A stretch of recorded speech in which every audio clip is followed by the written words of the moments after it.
दोनच राजे इथे गाजले हो. दोनच राजे इथे गाजले कोकण पुण्यभूमीवर. दोनच राजे इथे गाजले कोकण पुण्यभूमीवर. एक त्या रायगडावर, एक चौदार तळ्यावर. एक त्या रायगडावर, एक चौदार तळ्यावर. शिवरायांच्या हातामध्ये तलवार भवानी होती. तलवार भवानी होती. त्याच भवानी परी भीमाच्या हाती लेखनी होती.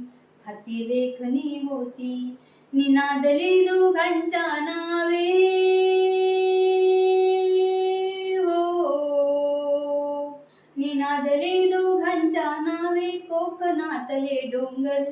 निनादले दोघांच्या नावे कोकणातले डोंगर. एक त्या रायगडावर, एक चौदार तळ्यावर.